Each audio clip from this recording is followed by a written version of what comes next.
The trade deadline is here. It has passed. How many moves have the Bears made? Not many. We are going to break it down for you right now on the CHGO Bears Podcast.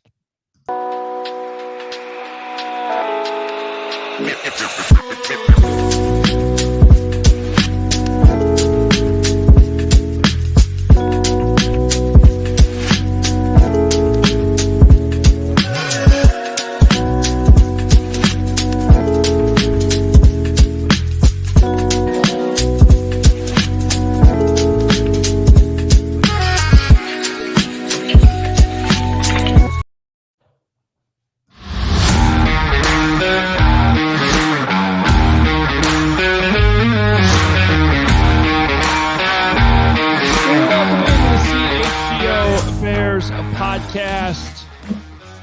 It is trade deadline day. It is a special show. A couple hours later than normal as we waited for the trade deadline to come and go. Hope everybody was able to catch the 85 with Cole Kmet, though, which kind of subbed in for us at that 1 p.m. Central time slot. So if you missed it, you got that to look forward to too. Usually it comes out at 7 o'clock on Tuesdays. It's out early today that is a crazy, what do we call those? Like avatars? How do we refer to those? I don't know, but that's intense from Cole Kmet. If you don't give the show a like with that guy right there with his 2 thumbs up, I don't know what you're doing here. Adam Hoge, Mark Carman, Nicholas Moreano with you on this trade deadline day. What's going on, guys? Gentlemen, good to see you on this Khalil Herbert has been freed trade deadline off to Cincinnati. My guy, Joe Burrow, is going to make him look good. I'm happy for Khalil. I'm, I guess, proud of Ryan Poles at some level, just moving on from a player that Matt Eberflus wasn't going to use and getting whatever you can. And, again, as I tweeted earlier this morning, getting ready for the 85 and getting ready to listen to Adam Hoge and Cole Kmet. I wish that guy well. Khalil Herbert was first class. He was on the show a bunch of times, Nick, right? I mean, he was just a good dude all around. He was a good dude. Always open to talking in the locker room. And when he was asked to fill in, he did some really good things on the football field. So good that he will hopefully get some opportunities with the Cincinnati Bengals. They just lost Zach Moss for a little bit. So give him some opportunities. But, with the Bears not making many moves in the NFL trade deadline, I was able to watch a good portion of last Sunday's loss to the Cardinals. Not a lot of good tape out there, Mark, but there are some glimpses. There are some glimpses that, not enough, obviously, in that game. But, yeah, we'll talk about everything going on around the NFL because there were some moves being made. I'm looking forward to hearing your glimpses. I'm not sure. Adam Hoge's having a drop of an audio issue, and there he goes. He's up. What do you think about you like that, the new addition back there? Little Caleb, little Rome, our leading wide receiver. What do you think there, Nick? I mean, I've really worked hard here to get my background to the level that you would find it appropriate. Yeah, it was a last-second addition, too. Right before we went live, Mark Carman's over there putting on a new photo with the Odunze Williams. It's a good addition. Nice. You know what? I think it's very underrated, Mark, but your backdrop has, from where it started, I think there was like a weird coat rack in the beginning. And now we're advanced, so we got pictures. Let's go. Thank you. All right, back. I just wanted to get that in there while Hoge works on his audio stuff here. What did you make of Herbert tweeting out, "Thank you, God"? I don't know. Did you see that? Thank you, God. Prayer Bengal #Hoge. It's got 18,000 plus likes, 1,300 comments, and Chubbs 82 for the $2 super chat. We traded a productive player for a bag of chips. It's honestly, Chubbs, another $2 with our team is trash. It's not there's nothing wrong about what Chubbs just said. Khalil Herbert led the NFL in yards per carry at 5.7 when he was actually getting the football. Now, he wasn't carrying it every single down. This is today's NFL, but he still was, as our today brilliant Chubbs put it, a productive player. Bears just stopped using him. And Poles, who, some people have told me they decided to not trade him in the offseason for basically the same compensation, did it today at the deadline. Yeah, so what I make of his tweet, well, I think, again, it's a guy that wasn't playing as of late, I think it was 27 total offensive snaps in this 2024 season. And obviously, it's the guy that's been on the field for the Bears. So I think it's just the opportunity. But when you think about it, when the Bears acquired DeAndre Swift, it probably the writing was on the wall for Khalil Herbert just because of how much of the workload that we've seen from Swift. And then you see what Roschon Johnson, he's taken over as that third down back. So I think when you add all that together, where are the snaps for Khalil Herbert? And for a 7th round pick, he was a 6th rounder from Virginia Tech. In last year of his contract, I don't think you were going to get at the same value. Probably, I mean, the 7th seems about right. I'm sure they made many calls, and this was the best option that Poles had, and he had the decision: do I keep him buried here in case Swift gets hurt, or do I let a good guy free to go get some reps in Cincinnati and perhaps set himself up for a better deal? And so I thought he did right by the player. Hoge's back with us here. Adam, you can hear us? Yeah, sorry about that, guys. Yeah, I always find it funny, like when this trade happens, you always get the there's always the complaints, right? It's like, oh, Poles got had again. How could he not get more for him? It's like, if he could, he would have. If there was a team offering a 6th, he would have taken that. So look, it really just came down to more of what's more valuable, right? A 7th round pick or depth, right? If something were happening to DeAndre Swift having that depth later on in the season. Now, I got to be honest with you. I think you make a strong case that that keeping him inactive for the next even month, 2 months, like maybe he never plays again. Maybe he's inactive the whole season. But if something were to happen, I'd rather have Khalil Herbert on my team to take more of the load. And they've certainly kind of thinned out this running back room in recent weeks with Khalil Herbert being gone now, Velus Jones being gone, even Kari Blasingame, who's a fullback, not being in that room. And all of a sudden, it looks very, very different. And they're only one injury away from like this being the Roschon Johnson show. So that's the only part of it that is a little surprising. Like if it had been a 5th or 6th, like I bet, okay, but 7th, I mean, but I do think that the personal side of this comes in, and we've seen it in that. And you know what? If you want to criticize a little bit, I think there's room to do that. But I think the right thing to do by Khalil Herbert for what he's given the organization is to give him this opportunity to not leave him in no man's land when I think he can go to a team like the Bengals and earn some money. You know, he's going to be a free agent. And so I think that was the right thing to do for Khalil Herbert. But you want to sit here and say it wasn't necessarily the right thing to do for the depth of this roster. I think you got a valid point. And so along those lines, and I don't think this is the case, but just doing the thought exercise here, rather than having what happened with Velus, where Ryan chose to keep him, didn't trade him, believed in him, made a mistake with the kickoff return, and the head coach never played him again. You know, I partly wondering, again, thought exercise here, 2% thing. Well, okay, I got a guy here who you could be using, but you're not. So since you're not using him at all, I'm just going to trade him for a 7th round pick. Not that, you know, Ryan was heavily invested in Khalil. He didn't draft him.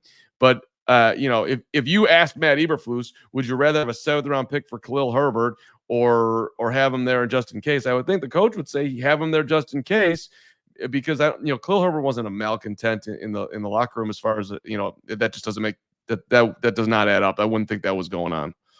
Yeah, I think it also shows the faith that, you know, the coaching staff has in a guy like Travis Homer, right? Like this is a guy that had more snaps than Khalil Herbert in the beginning of the season, and obviously still on the roster, was injured for a little bit, can do some things on special teams, but that would be your next. That logically, that would probably be your next guy after if DeAndre Swift, something were to happen to him, would be someone that would get a bulk of the carries, with Roschon being your third down back, or maybe they, you know, find a way to get him more involved in the rushing attack. I think he's capable of it. But yeah, it also just shows that, you know, Chad Morton, who had familiarity with Travis Homer in Seattle, they like him there. And obviously, if something were to happen to Swift, that's who you would be relying on, because now is a thinned out group. It used to have a lot of depth, but that's not the case anymore. Or they could go back and snap Velus back up off the Jacksonville Jaguars practice squad. Come back here, Velus. We need you now. Maybe they will. Okay. They got to pick up somebody. Okay. I I won't hold my Where's breath on Darrington that Evans one. at? I was going to say, where's Darrington Darrington Evans? Evans? He's got to be floating around somewhere. That they probably think, somebody gets hurt. Well, Darrington Evans type will be out there, and that's fine. These are the moments, guys, that we always reach in November, where we know it's happening in the moment in July and August, but we still get into these conversations. And it's like, remember we were talking about Ian Wheeler? Love Ian Wheeler. You know what I mean? Like, it's a good day for Ian Wheeler. He's that much closer. Guy's getting man. healthy. I saw him in the locker room last week. Yeah. Thanked him for coming on the pod. Good man, Ian Wheeler. Ian Wheeler could be the next big thing. We need something right now, team. Any type of hope. Yeah. By the way, it was a great flight last night for all of us, as I know people deeply care about this, but I was in the front of the plane. Nick was on the left side of the plane. Hoge was on the right side of the plane. And Jake was in the back of the plane. They're both laughing right now because I had the worst entrance on a plane you could ever have. It was horrible, but I was for anybody who's flown Southwest, I was B60. So you got to make a decision on the fly. Seats are limited, and there was a front row situation available, middle seat, but has the huge leg room. So I wanted to jump on it. And as I was like hurriedly trying to do this fast because people were behind me, my backpack came off and I basically whacked the woman in the head on the aisle, and then put that with one up tennis rackets. You had tennis rackets sticking out of that bag. Well, it was a twofer. I hit the regular back, and then the tennis bag like swung around. And I got her, and she's looking up at me. I'm like, I'm so sorry. And then I'm trying to like slither by who's getting people to go past. And then when I got to my seat to lean down to get into my seat, I smoked my own head. That was a decent hit too.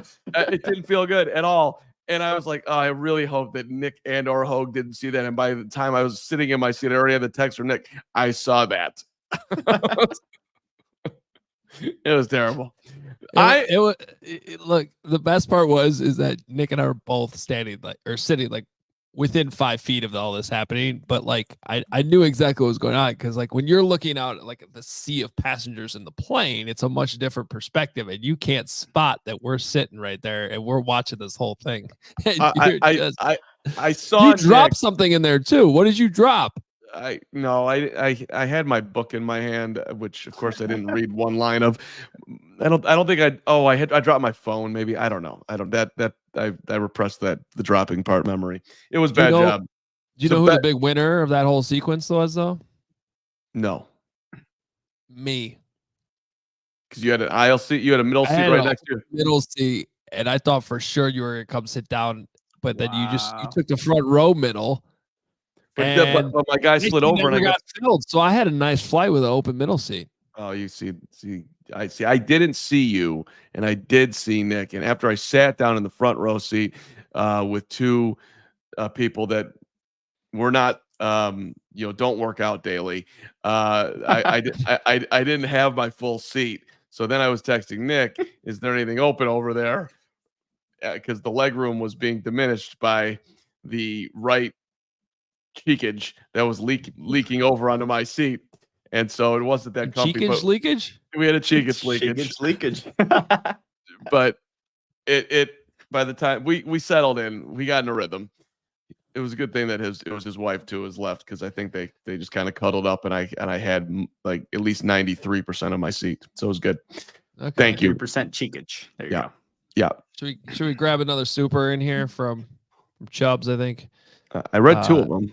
Oh, we got one more? Okay. I think there's more, according to Lawrence. Lawrence is subbing in for Steven today, who's working hard on the golf course with Greg. You guys probably covered that earlier when I couldn't hear.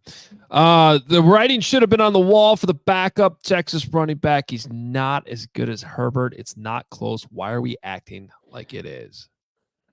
And then he said, Chubbs, again, another $5. There's a whole highlight of YouTube videos of Herbert catching passes and scoring on goal line runs. He's better than Johnson. I'm just going to say this, man. The NFL is a crazy league.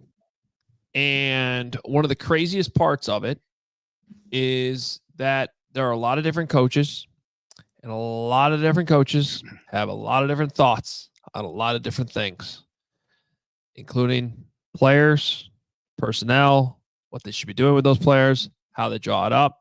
I think we should talk more about that here in a second because I think there's a lot of that going on right now.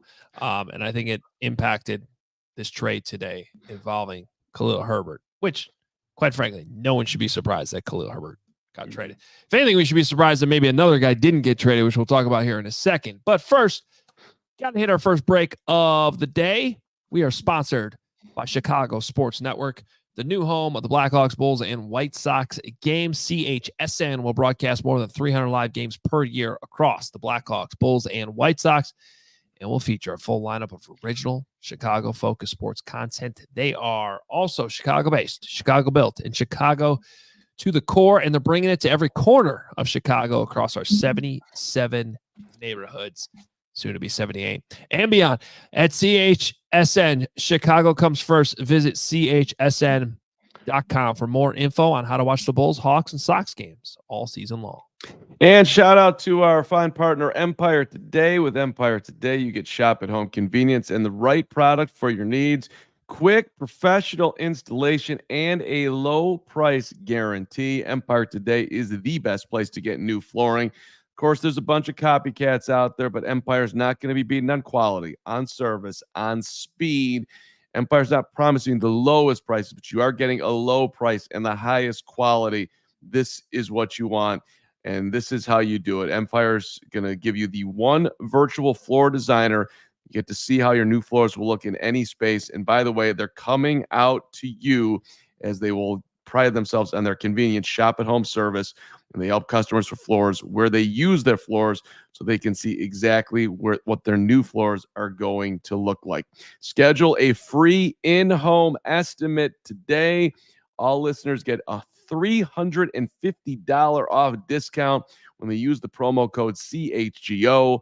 Restrictions apply. See empiretoday.com/CHGO for details. All right. I was just counting up. Adam Schefter just put out a final trade tally. 1, 2, 3, 4, 5, 6, 7, 8, 9, 10, 11, 12, 13, 14, 15, 16, 17, 18, 19 total trades made going into the trade deadline. Not all those were today. You know, it's kind of going back the last couple of weeks. Did you guys see the nugget about how this is only the second trade the Bengals have made since 1973 in season? That's insane. That's how you would think. I missed that nugget, but that's how bad they want Khalil Herbert. Damn it. Let's go, Khalil. Let's go 2-4. Let's go Juice. I mean, that's just I'm rooting for that guy. Yeah. That is weird, though. You know, and I said this earlier with Cole. You know, my personal feelings just on the guy. Khalil Herbert's awesome, man. I mean, that's the subtraction from the locker room that I don't like. You know, he's always been thoughtful, courteous, super nice guy. Been great. You know, I always think back to the Super Bowl last year. We talked to Khalil Herbert and TJ Edwards together, and that happened to be their last interviews of the day, and they just kind of hung out for another 10, 15 minutes. And just, you know, because they're just nice, normal dudes. And, you know, a lot like Cole is too. So it's just, but at the end of the day, like, that doesn't really matter in the business of football. And so, I mean, it does to a certain extent. It does result, and I think Brian Poles has shown this to credit to him. Like, when it came down to Justin Fields, like, he made an effort to get Justin to a place he wanted to go. So it does pay off in certain circumstances on how you carry yourself. I think, like, it's just you fall out of favor sometimes when, whether it's a new general manager or a new coaching staff comes in that didn't draft you. There's so many dynamics to this. But one of the things is, when a GM drafts a player, it's, you know, they take on a certain attachment to that player. Like, they believed in you that much to use a draft pick. And a lot of times when these draft picks are so valuable and there's only so many of them, that even though it might be a 6th-round pick, like, it doesn't matter. Like, they don't have a lot of picks, so they use one of those picks on you. So then when you have a front office change and somebody else comes in, they didn't pick you. You know, and so that goes out the window. And sometimes you end up with a player that you didn't even really want in the first place. You guys are not you guys, mostly Greg was making fun of me for reading the Aaron Rodgers book on the airplane. And like, we forget that when Mike McCarthy came over to Green Bay, he came from San Francisco, where he was the offensive coordinator when they drafted Alex Smith over Aaron Rodgers. And he was very much on record as being one of the guys that wanted Alex Smith over Aaron Rodgers. And so he ends up in Green Bay with the guy that he didn't want. You know what I mean? Like, it took a while for Aaron to win him over. Obviously, Brett Favre was still there. And then Aaron Rodgers never let that go. All the way to the end. They had a great run. They won a Super Bowl all the way to the end of Mike McCarthy getting fired. Like, that was still a thing that was ingrained in Aaron Rodgers. So, like, a little off topic here, I guess, but it's all, sometimes it's just as simple as coaches change, GMs change, new people come in, and with how the Bears are running the ball right now, the style of running they're trying to go for, it's just different than it was. You can bring up how he led the league in yards per carry as much as you want. For this group of coaches and this front office right now in 2024, that obviously did not matter to them. No, clearly it didn't. But like, listening to that anecdotal story, it actually makes me think about the Bears' current situation at quarterback with Caleb. And I'm going back in time to Justin first. And when Luke Getsy got offered the Bears job and a chance to be offensive coordinator, it wasn't like he took the job because he was in love with the quarterback. He was in love with the opportunity to be an OC and get to call his own plays. And he, looked at it like, I'll do my best to make it work with this guy. I think it can, but that wouldn't have been his number one pick or anywhere close to it as far as quarterbacks going is been well talked about. And I'm just like, my biggest thoughts about, not just the trade deadline, but where the Bears are at right now and where the offense is at right now. It almost, to me, feels like Caleb needs to be coached by somebody who doesn't really care if he likes him or doesn't like him or is going to get fired or not get fired, or it almost says it isn't his guy, but I'm going to make you the best quarterback that you can be. Like this, I think, from this point forward this year, hopefully the thing will start turning around where not only the offense goes forward, but Caleb, starts getting the ball out a little bit quicker and there's less hero ball. I know that I just went on a weird tangent on the thought that you just gave, Hoge, but it's like certain coaches, they don't necessarily love guys, but they make it work. That's part of the job. And who was the best running back in the room? I don't know. Like, I understand that Roshan fits better, but was Khalil better than him? I mean, a lot of people would say that he was the better player. I would. Well, yeah, I think it's always tough when you do have that investment in a player. Like for Velus, for example, when you spend that third-round draft pick, you want to see it succeed. So you're going to give him different opportunities in different positions.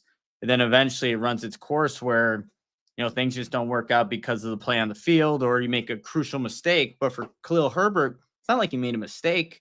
You brought in a free agent acquisition in DeAndre Swift, paid him good money, and that's all it takes sometimes. And so then you try to, make the most of the situation, get a seventh for a guy that can still be productive. Like, I wouldn't be surprised if Khalil Herbert does some good things in Cincinnati.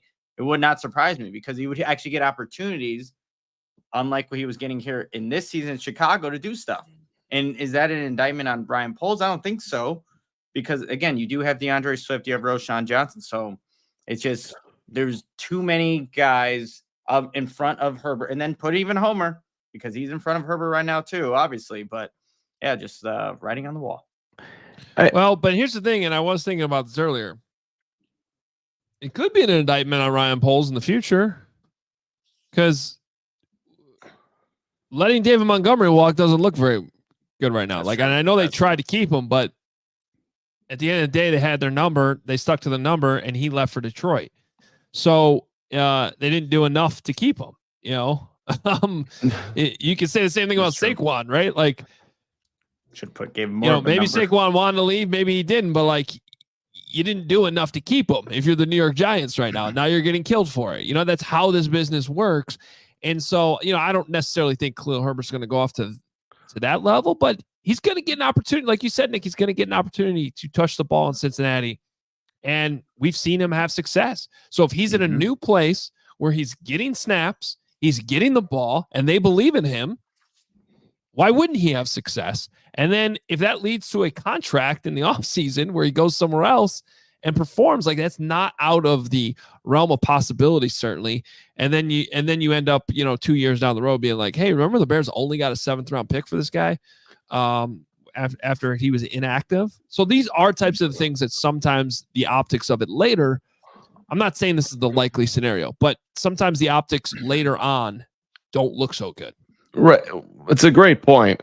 David Montgomery playing well for the Lions, getting a contract extension for the Lions, being a part of a incredible backfield with Jahmyr Gibbs. That's a double whammy. He's in your division. He's beating your ass. You didn't want to go up a little bit. You had your number. And I respect on some level the fact that the Bears have a discipline. We're not going to go over this amount to pay. But sometimes you get, the market's the market. And sometimes, you got to extend yourself to keep a player like Montgomery who, like, okay, you're not paying anymore. All right, well, then I'm going to go somewhere like Detroit where I think they have a better chance to win because I've seen the Bears dysfunction. It's not a great look if you look around for, it's not necessarily on polls. But I'm sorry. And I know there's a lot of moving parts and he wasn't completely healthy last year.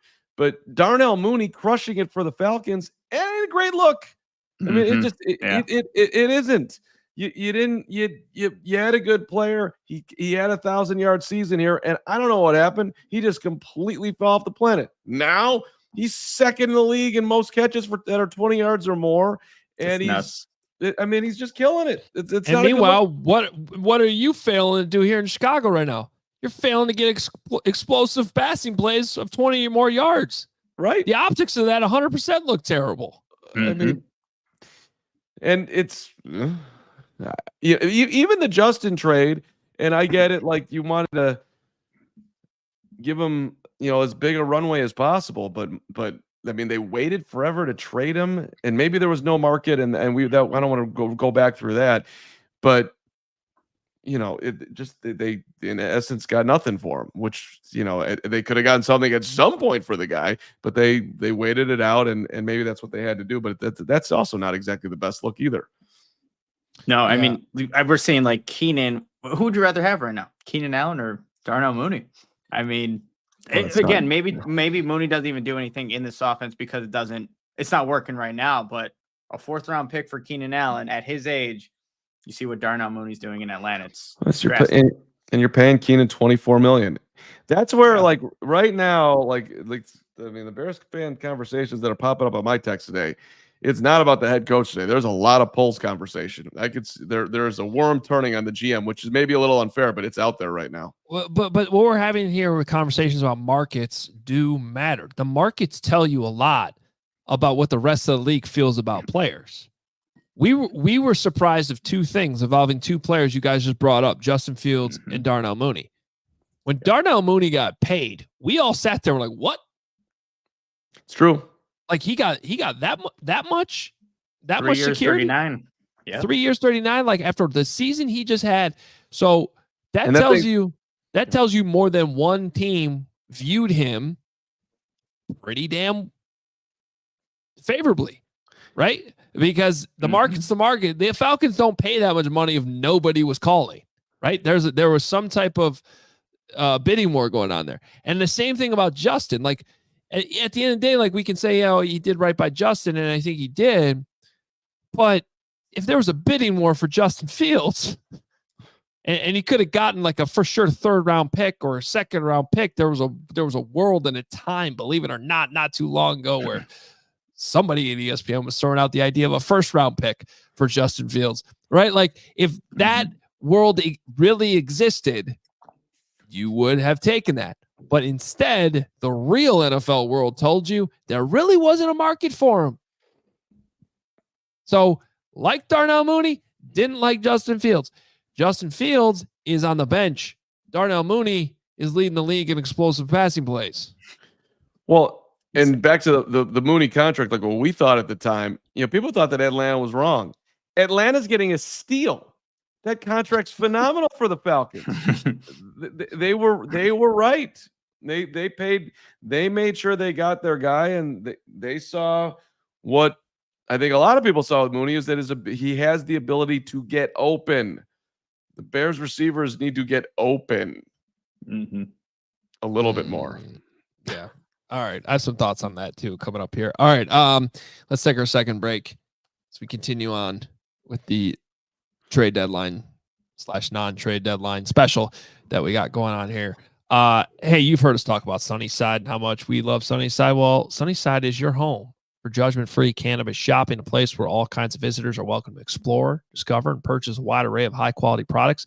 Sunnyside is everything you need to elevate your summer and now fall. What are some of the amazing features that make the brand or product awesome? Well, they got a one-stop shop for all your cannabis needs. Sunnyside is an expertly curated menu with over 100 strains to choose from, plus easy online ordering, in-store pickup. They're Illinois' favorite dispensary with locations in the city, Wrigleyville, River North, all the way out to the burbs.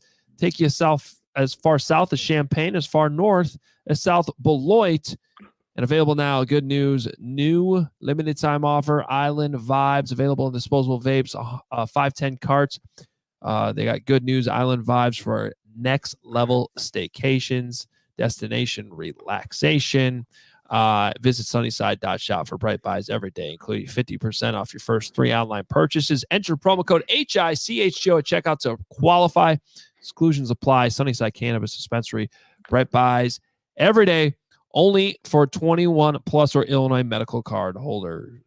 And shout out to our friends at ComEd. You know, ComEd can help businesses save money by becoming more energy efficient. Did you know that, Nick?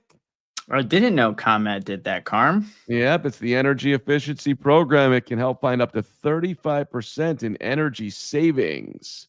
Wow. So what does a business have to do to get on that? They can just sign up for a free facility assessment at comed.com/biz. So why aren't more businesses doing this, Carm? Well, maybe they forgot the website. Can you remind them, Nick? Yeah, maybe comed.com/biz, comed.com/biz, comed.com/biz. ComEd.com/biz. That should do it. That's for you. Terms and conditions apply. Offers are subject to change. Actual savings will vary by customer's energy usage and rate.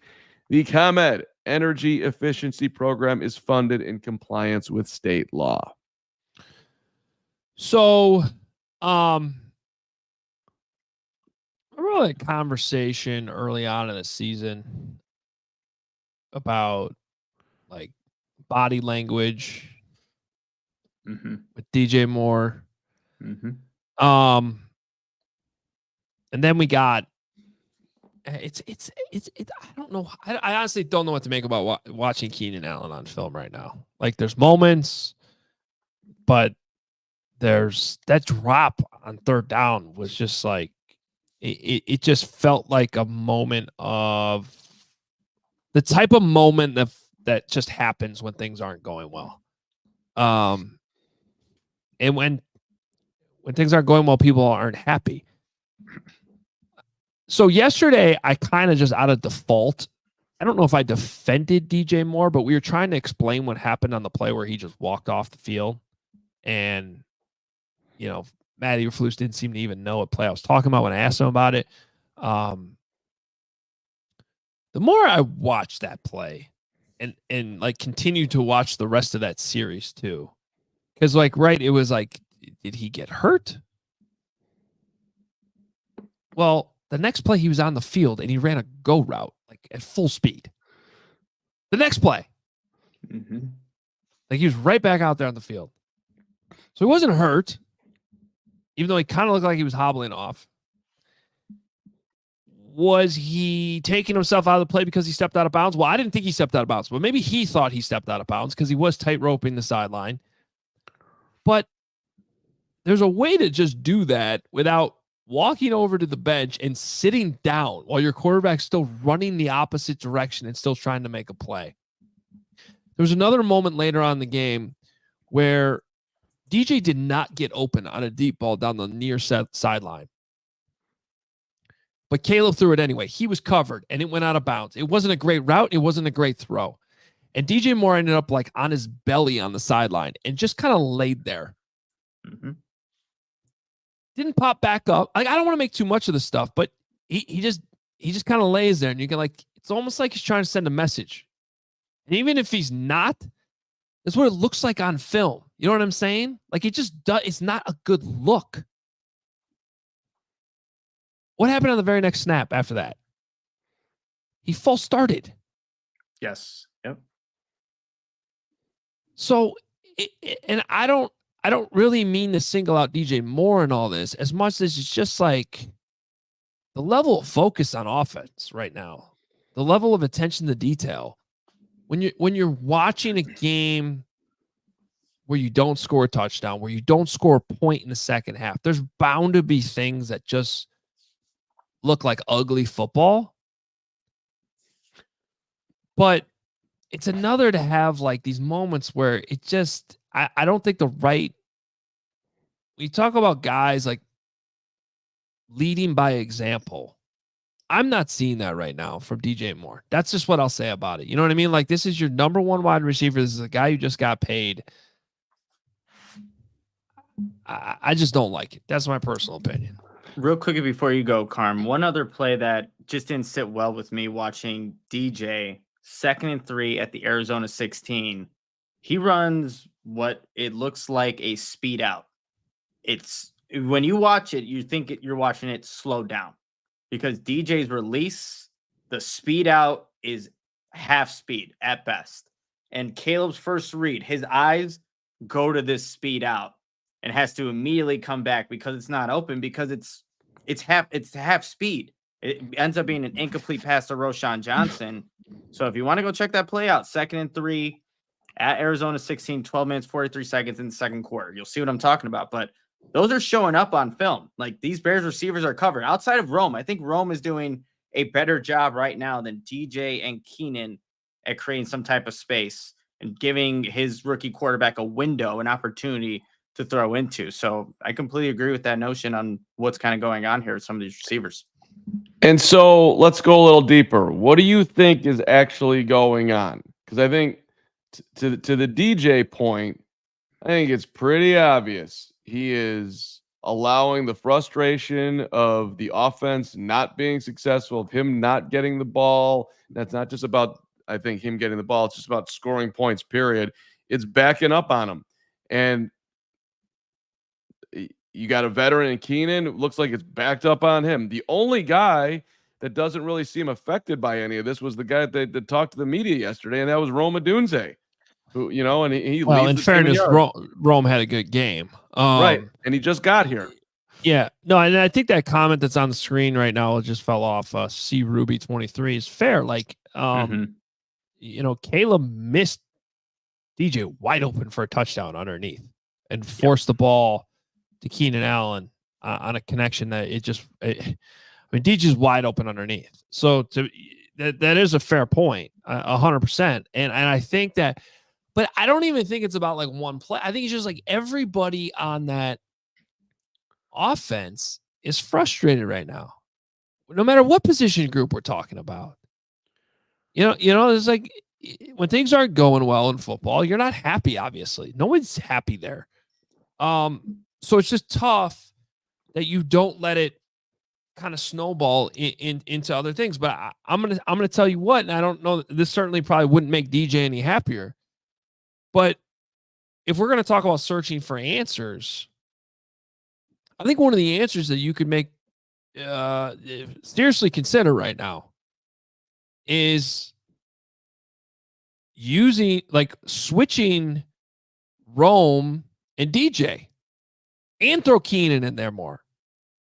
Because I think we're at the point where Rome needs to not be the guy ever coming off the field. And so, and then even in moments when they're all on the field, like I was watching Dave Sullivan's breakdown. He was in our chat yesterday. Always appreciate the work he does. But I thought one of the best points he made in that breakdown yesterday was the usage of Rome Odunze and DJ Moore. And they're asking DJ Moore to run routes that's really Rome's strong suit. And they're asking Rome to run routes that really should be DJ because DJ's got the quickness. And so when you line him up in the slot, there was a great route where he just kind of did a hesitation and started in route, and he was wide open. Nice, easy throw underneath from Caleb, and he was able to pick up the yak. Like, yeah, more of that.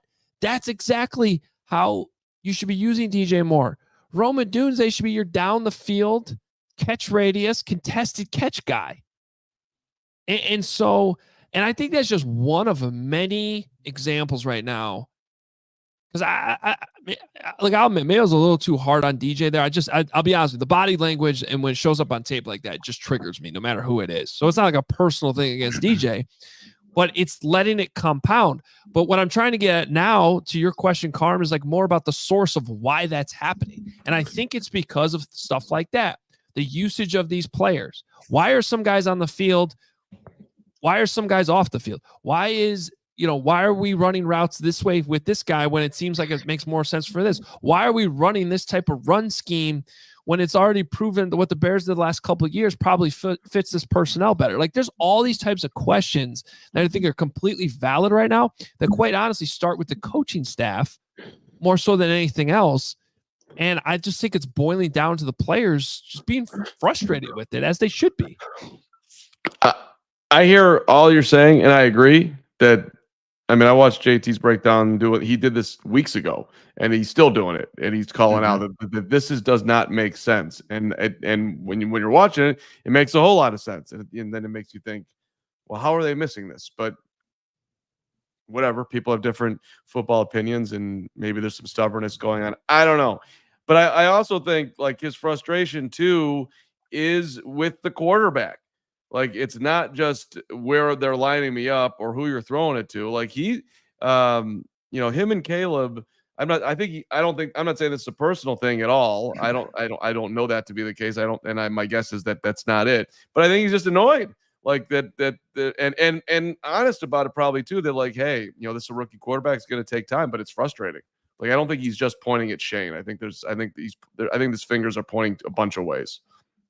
Real quick, I mean, just watching each one of these games, these route concepts, I just know last year, a lot of the big plays that DJ Moore had were on those deep in crossers in the middle of the field.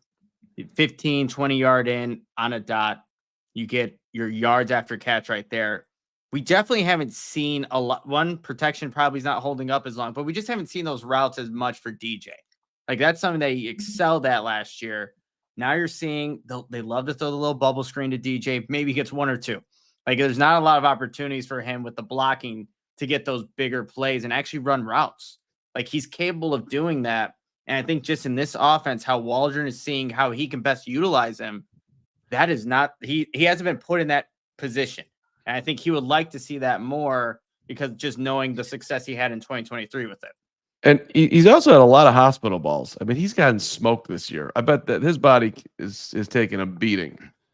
And I know he's, tough guy getting himself back out there, but some of these hits, you're like, oh my God, you're going to get back up and move forward after that. And he has, to his credit, but he's gotten smoked a bunch this year. All right. Well, we got a little sidetrack getting off the trade deadline stuff, but I just felt like that needed to be addressed today. There's still the fallout of Arizona and what happened there, because these last 2 weeks have just been insane. No, listen. There's a ton going on. I don't know what trade stood out for you the most, guys. I can kind of tee you up on this one. The Lions adding another pass rusher into Darius Smith. The Packers making a play. I mean, this is the Bears did something, but for those of us who were like thinking, maybe some offensive line help out there. I mean, the only thing they did was keep Nate Davis as insurance, but the Steelers making a trade for Mike Williams, who was out of Aaron Rodgers' favor in New York after they went out and got Devontae Adams. The Commanders, go with the Saints to get Marshawn Lattimore. That was a huge trade. The Panthers sending Mingo to the Cowboys, 23 years old, not doing anything, but they were able to get a 4th-round pick back along with the 7th sending out. Steelers traded for Preston Smith, so they were active. But I don't know what stood out to you guys. I look at that Lattimore trade to Washington. I mean, a situation where you have a rookie quarterback, obviously with Jaden Daniels, and that Commanders defense. I mean, obviously it did really good things against the Bears offense 2 weeks ago, but not as much star-studded talent on that end. But when you get a guy like Marshawn Lattimore now for that group, like they're at the position they're in right now, they're looking to compete. And with how they're playing, they are competing. So when you add a guy like that, one of the Saints' better players on defense, it's a strong move by the Commanders and showing what they think this team with a rookie quarterback can do this season. Yeah, I think that there was. It's interesting when you look at the Commanders. Like they seem to be speeding up their timeline here a little bit, and I'm sure they're having some of the same conversations we have in Chicago, right? Okay, they got a rookie quarterback. They got a window here, and meanwhile, and it's interesting. Just I know I said this last week, like we're going to be talking about this Hail Mary forever. I mean, we really are. It's going to come up like almost every day, but you wonder, like, does Ryan Poles make different moves if they beat the Commanders, and are the Commanders going out and making a Marshawn Lattimore trade today? If that didn't fall the way it did, and now the Commanders are just in a completely different spot. So now Washington gave up quite a bit. That was, more along the lines of what the trades the Bears have made the last couple of years when by the way, the Bears were not in a position to, go all in, but Ryan Poles was picking his spots to say, oh, we can pick up a premier pass rusher this way in a year where there are not a lot of premier pass rushers in the draft. So, Commanders, for those who missed it, just for the record, Commanders gave the Saints a third, a fourth, and a sixth. They got Lattimore and a fifth back. So, yeah, that was a big trade. That was a big trade. But good for them for going after it. He's a good player. There's a lot of trades for players, like decent players, and the only return is 5th, 6th, 7th round. Mm-hmm. Right. Yeah. Which to your point, Hoge, about like maybe the Commanders and now the Cardinals result impacted what Poles did. Does it really matter as far as like an offensive lineman? Like, don't you, whatever, 6-2, 4-4, you want this dude protected, right? I mean, I don't know what was out there, obviously, what he could have done, but I wish they would have been able to do something to give him a little more protection. Well, I think maybe after like these 2 losses, honestly, wouldn't it make you almost more just want you to even look further into getting more offensive linemen? Like when the Cardinals go for 6 sacks on you when they've struggled to get to the quarterback, like you need to do something. Washington was in Caleb's face the entire night they played him. So it's like maybe even like looking at these 2 losses, like I do need to make a move for Ryan Poles. I do need to add more depth on the offensive line or quality starters. And I think the name that's been linked to the Bears for a while, but older player Brandon Sheriff from the Jaguars, like, again, you have to weigh the age at what he is right now. How much longer is he going to be playing, and just all these different factors. But given how the offensive line has been playing the last 2 weeks, for Ryan Poles, that might have been more of a reason to go get somebody. But clearly, that wasn't the option right now. Yeah, but I mean, look, like there was one offensive lineman traded. Right. Yeah, true. It was Cam Robinson, but it went to your division, and but.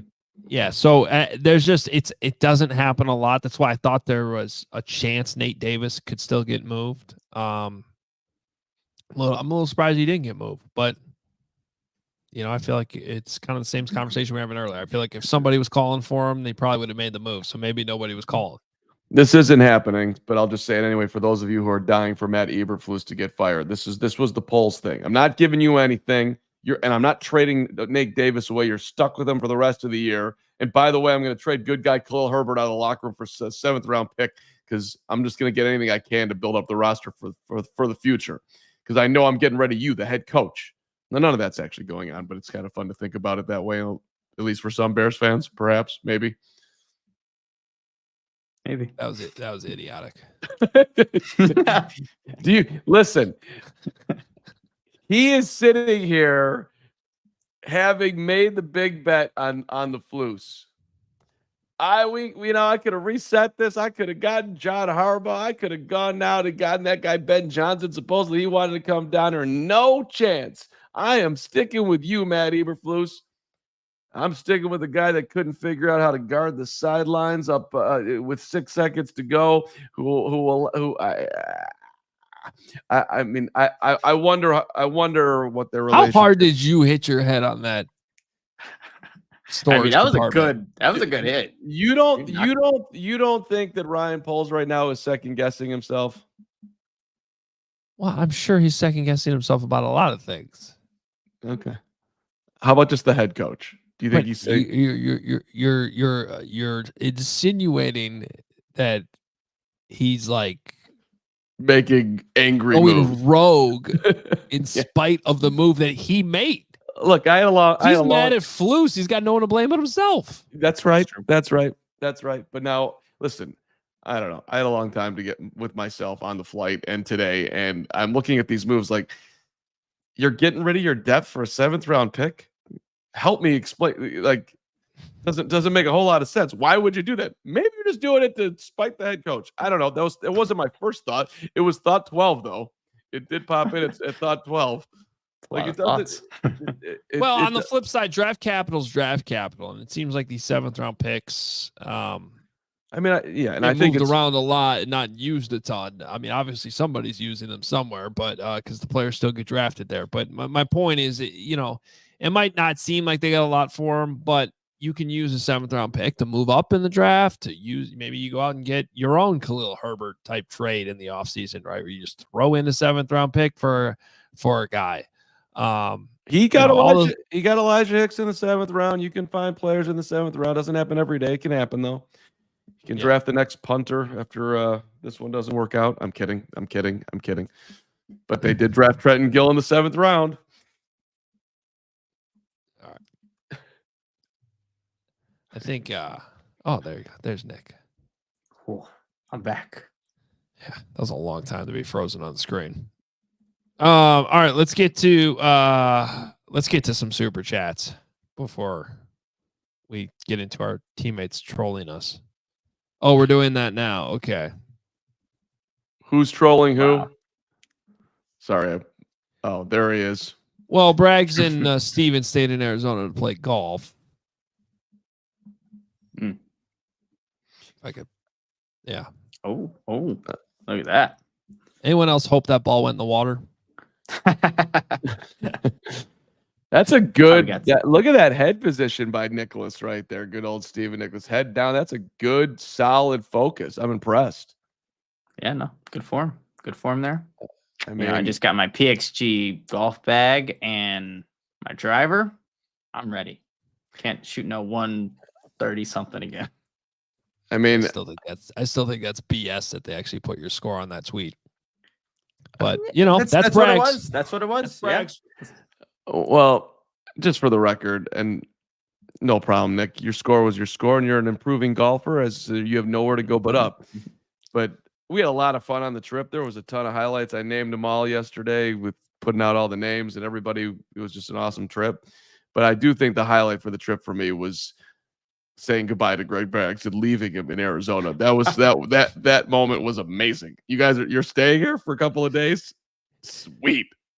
Have a good time. In fact, take your time. Why not spend a month out here? Yeah, but on the other hand, he kidnapped Steven, so that's a problem. Yeah. But bury your dead. Well, the law's here. We're fine. Those two can hang out. They can hang out for a month. I mean, it's true. We need Steven, but I mean, would I give up Steven to have Braggs there for a month? I might. That's enough of that. Yeah. Let's get to some super chats, Lords. We could throw them up there. Chubbs is going off today. He's all in. $5. Watch the tape of the last couple of weeks of Johnson's pass pro against the linebackers. He sucked. If that's why we kept him, we are dumb. He's had some moments, some up and down moments for sure. My friend, old man on the computer internet, $5. It's my guy. Yeah, I'm sorry. That's you. Isn't anyone else sick of our former players performing for other teams? Isn't that a tell that our garbage team loses while others are solid? Yeah, we talked about that earlier. Mm-hmm. The optics aren't great. Chubb's $5. He's just gonna keep giving us $5. Oh, poor Ryan Poles. I didn't draft them. Meanwhile, Mooney, Montgomery, Smith, and now Herbert are all going to look like Pro Bowlers. Chubbs, I love Khalil Herbert. I don't think he's going to the Pro Bowl. This is just like a super chat, like back and forth between old man, the computer, internet, and Chubbs. $2. Agreed, Chubbs. Look at Mooney, Monty, Baker, etc. Chubbs 82, $2. We signed Frage and Homer for his dynamic play. Chubbs voted at 8 a.m. and just started drinking. And there's my guy. That's what I should have done. Get out there and vote if you haven't. There's still time. $2. Pizzatola, $2. I thought we would move Carm at the deadline. Damn. Pizzatola. Let me tell you something. I know that we had a glitch in the system the other day where we didn't get to read. We didn't read our super chats, and we apologize, Pizzatola, to you because I know you put a special one in there that day for me, which I forgot what you said, but I'm sure it was lovely, right on brand for you, Pizzatola.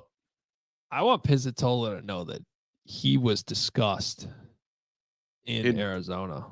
Mm-hmm. You were, you were Pizzatola by me. Because and the rest of us are all in support of you being Pizzatola. It's a good bet. It's all right, Pizzatola. Don't worry about it. Just once in a blue moon, I don't sleep at night because of you.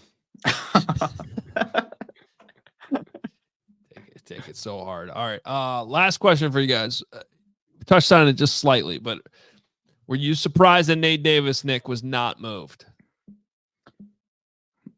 Given the lack of depth, I think, in the offensive line, I wasn't surprised that he's still on the Bears. Again, if you need to go to him, he's done it before already this season. So I wasn't too surprised that he's still here. And also, there's got to be a team that wants him, given what he hasn't done on the football field. And only one offensive lineman was traded to the Minnesota Vikings. Like, I wasn't too surprised to see Nate Davis still on the Bears roster. Yeah, that's where I got to. I just don't think anybody wanted Nate Davis. I mean, I know the Bears need the depth, and maybe they with Murray out and whatnot, you're getting thinner, and probably makes sense to have him around. But if somebody was willing to give up anything for Nate Davis, I think Poles would have done it. And I think the NFL has spoken on Nate Davis. Yeah, it's not good. I also want to say something about Travis Homer because, I think people I'm not saying this to convince you that Travis Homer is better than Khalil Herbert at playing running back. I'm just trying to give you a little context on why certain players like Travis Homer are favorites, in the locker room and from the coaching staff. But when you have guys that are always willing to do any job, and a lot of those being tough jobs, right? Where we're talking about pass pro or kickoff coverage or punt team, being the personal protector. When you have somebody who's basically willing to be like, any job you have for me, I want to do that. And I'm going to prove that I know exactly what I'm doing on the field, whatever that job is. Dude, coaches and front offices and teammates too love those guys. And so there's way more value in that, like within a locker room, than you might see from the outside too. And that's not to knock Khalil Herbert at all, because Khalil Herbert has special teams value. He was a returner. He can get downfield and cover for you too. But there is a level to what Travis Homer brings to the Bears that obviously, remember, he was here before Shane Waldron. But the connection to Shane Waldron, I think, also helps. But he was brought in here last year, and Ryan Poles gushed about him when they brought him in here. And obviously Richard Hightower appreciates him too. So that's just a little context on why Travis Homer, isn't going anywhere, even though he's not a more dynamic running back than Khalil Herbert. That's just that situation. All right, we got to remind you to become a diehard, right, Carm? We do. Become a diehard. Get yourself a discount on the merch. Get yourself a discount on the events. Come and hang out with us in our Discord. Talk Bears all day, or any Cubs, Sox, Blackhawks, Bulls, all the things right there for you. Free t-shirt when you join. Becoming a diehard is a great way to support the show, and we greatly, greatly appreciate those who've already done it, and we hope you will do it as well. AllCHGO.com. Everything you just said there, by the way, Hoge, on being a great teammate. I just want to remind everybody, Nicholas Moreano, guy's got great hands, but he was the holder on his football team. Were you not, Nick? I was. Yeah. That's right. Got you on the field, made you more versatile, made you a valuable guy in the locker room. You did that job because it was for the betterment of the team, and you learned a skill. And it speaks to what Cole Kmet talked about as far as his dad teaching him, be good at everything because you're just going to enhance your value. Long snapper, the whole thing. And now podcaster, crushing it, 85, Hoge, domination. Full Great circle. point. Bears are 0-2 since they removed Cole Kmet from the long snapper position. I think somebody needs to look into that. Good point. Do you remember when Cole Kmet was long snapping and the Bears were killing the Jaguars and Caleb was throwing 4 touchdown passes and we were coming on the show saying, like, I got to tell you, I got to move up on my prediction. 9-8 seems way too low. I got to get to 10-7 at least. This team's coming together. Those were the Seems days. so long ago. Long ago. Greg Braggs and Brandon Spano were doing a 9-hour post-game show in London. I might go down to 7-10. I might get to 6-11 before the end of the show. Oh no. This is terrible. We'll see how tonight goes and how that affects all that. All right. Speaking of that, I think the kids, you should just leave your hair like that. Look at that. Oh yeah. I mean, this is what the Bears do to you. You go from this to, the movie Elf, like not Elf. No, Trolls is what I was thinking of. Trolls, the kids yes. movie Trolls. That's what I was going for. You got that haircut right now. until they win a game, I might just have to start doing it. This could be the new thing. You have some serious height. I did not realize your hair was that long. Wow. This has been a massive undertaking. I'm growing this bad boy out. You are a mad scientist. I so miss having a military style cut, but people said this would be cooler. You have to be a professional. You're older. And now That's true. I'm here. Big Carbs is boycotting professionalism at all times. You take that back, Hoge.